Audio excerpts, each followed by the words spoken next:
Hi, good morning.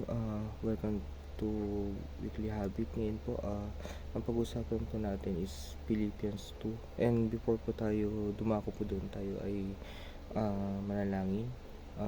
Panginoong Jesus, maraming salamat po, Panginoon, sa lahat ng biyaya at habag mo, Panginoon, sa lahat po, Panginoon, sa lahat ng direction, sa lahat ng blessing, sa lahat, Panginoon, ng pagpapala, Panginoon, sa lahat ng uh, pagkilos mo, kung paano ka kumikilos sa bawat isa, Panginoon, sa amin, Panginoon, and Lord, kung paano ka magmuna sa aming buhay, Panginoon. Maraming sa Panginoon, sa lahat ng uh, pagpapalang ginawad mo po sa amin, Panginoon. And Lord God, patuloy na pinupuri ka namin at yan sa in Jesus' mighty name, Lord God. Amen. Ngayon, ang ano po natin ngayon, ang topic po natin ngayon is Philippians 2. Babasahin ko po sa Tagalog. Ang ano po natin is sabi po dito, verse 1, kaya nga sapagkat mayroong kasiglahan ang buhay kay Kristo, mayroong kaaliwan, pag-ibig, mayroong pakikiisa ng Espiritu Santo, at mayroong kagandang loob at malasakit para sa isa't isa. Lubusin nyo ang kaaking kagalakan, mayroon kayo ng iisang kaisipan, buklod kayo sa iisang pag-ibig, at magkaisa kayo sa puso't diwa. Huwag kayong gumawa ng anuman dahil sa paghahangad nyong maging tanyag, sa halip bilang tanda ng pagpapakumbaba. Ituring nyong higit ang iba kaysa sa inyong mga sarili. Pagmamalasakit nyo ang kapakanan ng iba at hindi lamang sa inyong sarili. Naway magkaroon kayo ng kaisipan na tulad ng kay Kristo Jesus. Kahit siya'y likas at tunay na Diyos, hindi niya ipinagpilitang manatiling kapantay ng Diyos. Sa halip po sa niyang hinubad ang pagiging kapantay ng Diyos at naging katulad ng iisang alipin. Ipinanganak siyang tulad ng mga karaniwang tao, at nang si Kristo'y maging tao, nagpakumbaba siya at naging masunurin hanggang kamatayan. Maging ito man ay kamatayan sa krus, at dahil dito siya ay lubusang itinaas ng Diyos at ibinigay sa kanya ang pangalang higit sa lahat ng pangalan. Sa ngayon, sa pangalan ni Jesus ay luluhod at magpupuri ang lahat ng nasa langit, nasa lupa at nasa ilalim ng lupa, at para sa ikaluwalhati ng Diyos Ama, ang lahat ay nagpapahayag na si Jesus Kristo ang Panginoon.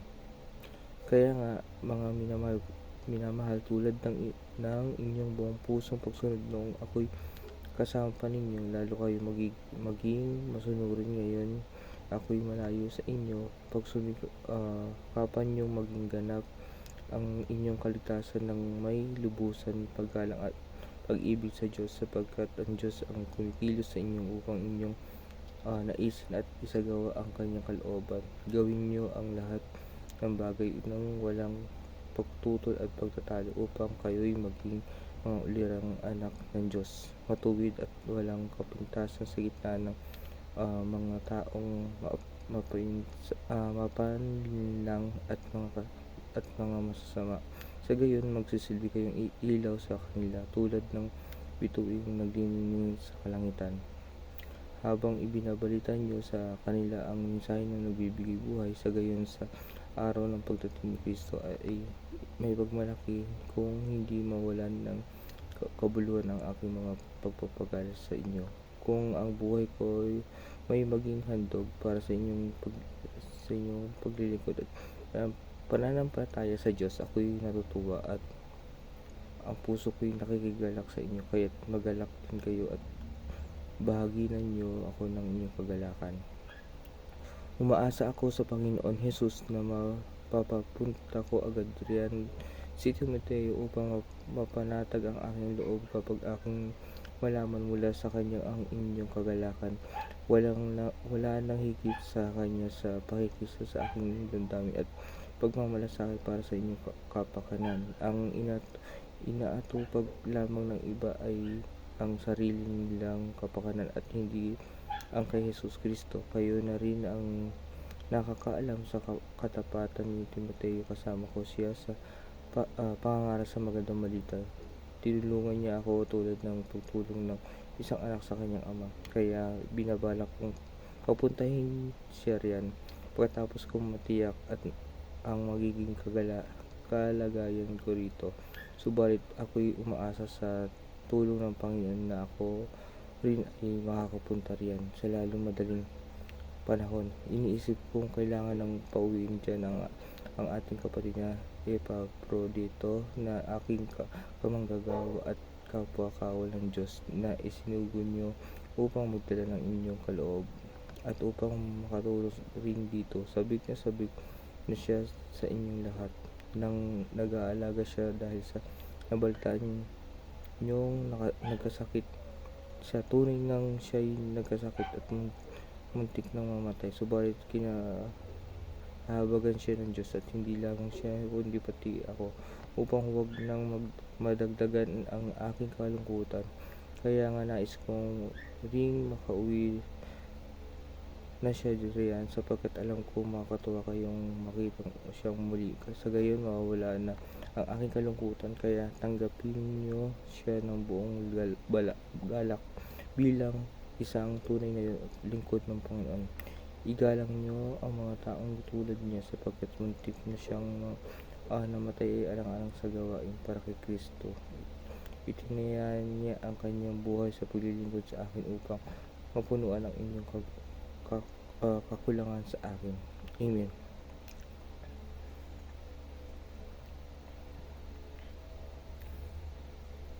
Dito po sa Philippians 2, ang nakita ko po rito is ang sabi nga dito, pinapakita dito yung example of pagiging vessel ni Jesus Christ, di ba? Is a perfect vessel na dapat nating tularan. Sabi nga sa Bible dito na dapat natin siya tularan. Bakit? Kasi ito yung perfect na makikita natin na si Lord Jesus, siya yung anak ng Diyos na at least hindi nagkasala, nakasunod sa lahat ng kagustuhan ng Panginoon. And dito makikita natin kung paano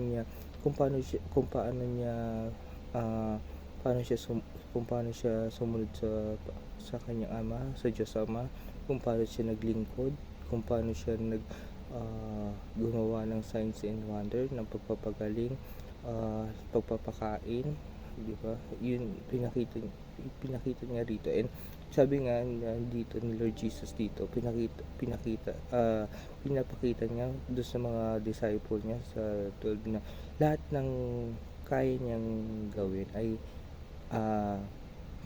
magagawa rin ng lahat ng naniniwala sa kanya, naniniwala sa Diyos Ama.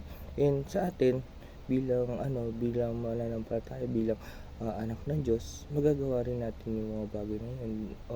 Ang kailangan lang natin is mananampalataya tayo sa kanya, and yun nga, magkaroon tayo ng tumanggap tayo bilang anak at tagapagligtas sa kanya.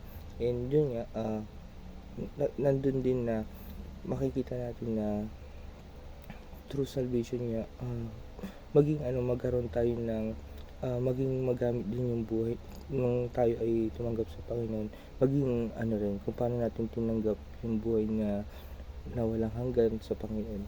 Yung salvation, yung grace ng Panginoon is maging gagamit din yung natin, yung buhay natin para sa ibang tao na hindi pa nakakilala sa Panginoon. And paano through application, paano ba yung ginagawa ni Lord Jesus? Una, bago siya, ang isa sa mga napansin ko rito, bago siya mag-minister, diba, kung paano siya pumunta sa isang bayan, pumunta sa magpapagaling siya, magpapakain siya, o mapapansin mo sa kwento ni Lord Jesus is lagi siya nagpipray muna mag-isa sa Panginoon. Yung mga disciple niya, yung mga tulog, pero siya nagpipray sa Panginoon. And sabi nga doon, yun yung verse ng Matthew 6:33, sabi nga, seek ye first the kingdom of God and His righteousness, and all these things shall be added unto you. Yun nga, bali nagsisik na siya sa Panginoon.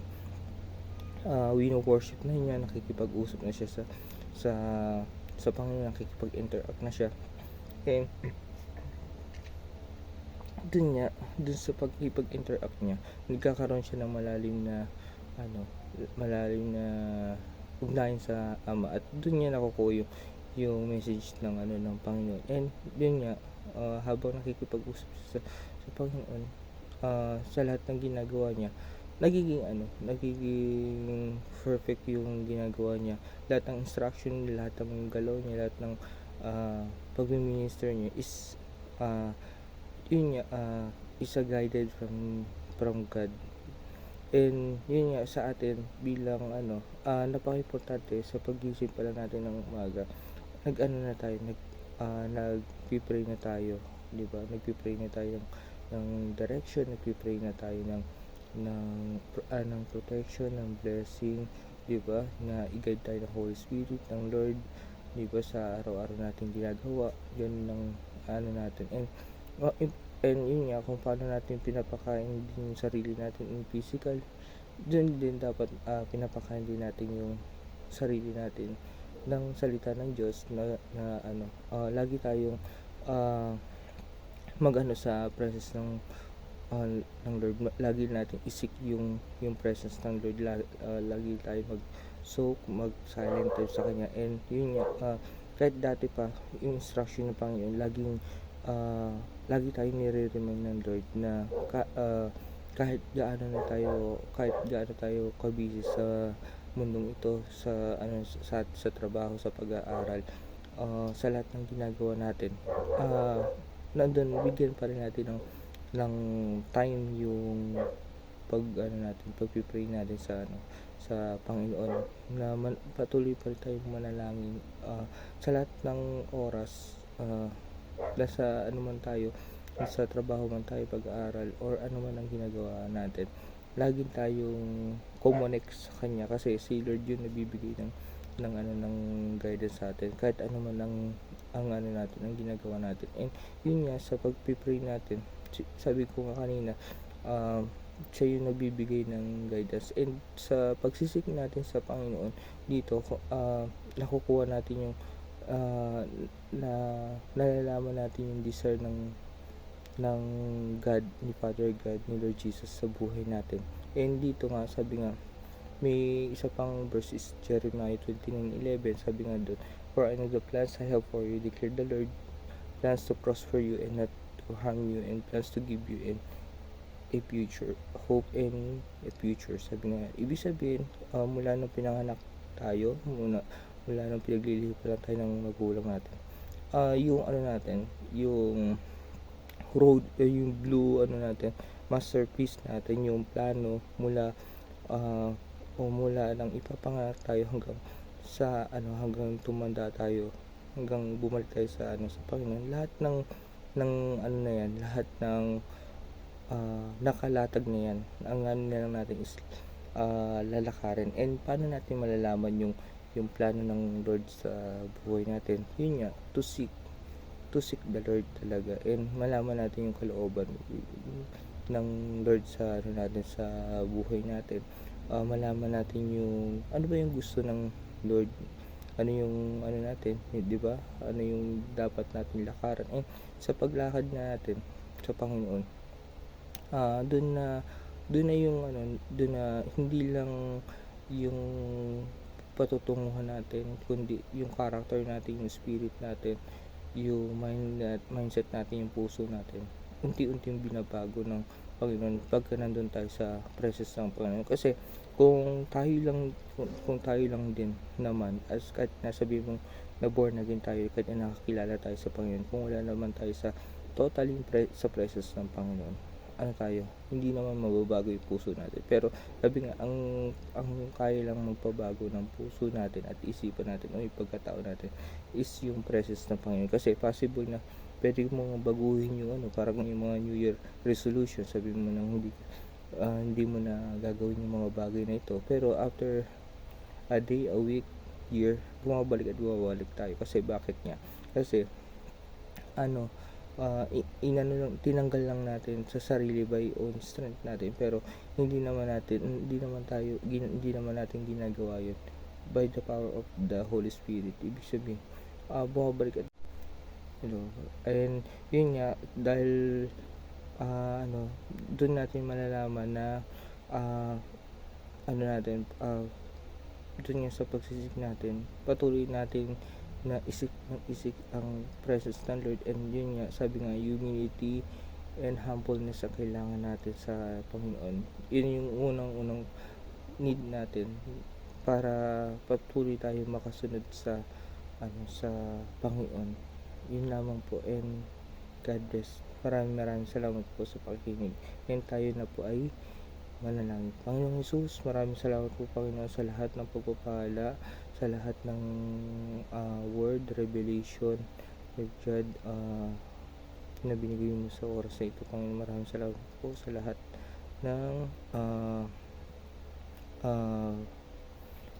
ng pagpapalang binibigay mo and protection, sa lahat ng guidance, Lord God, na binibigay mo, Panginoon. And Lord, patuloy, Panginoon, na mangusap pa sa amin, patuloy na turo nyo, Lord God, ang mga bagay na dapat namin maunawaan. And Lord, sa lahat ng mga revelation, Panginoon, patuloy, Panginoon, na ito ay hindi manakaw ng away, at patuloy, Panginoon, ito ay malakaran namin, Panginoon, sa iyong pagsama, Panginoon Jesus, mighty name, Lord God.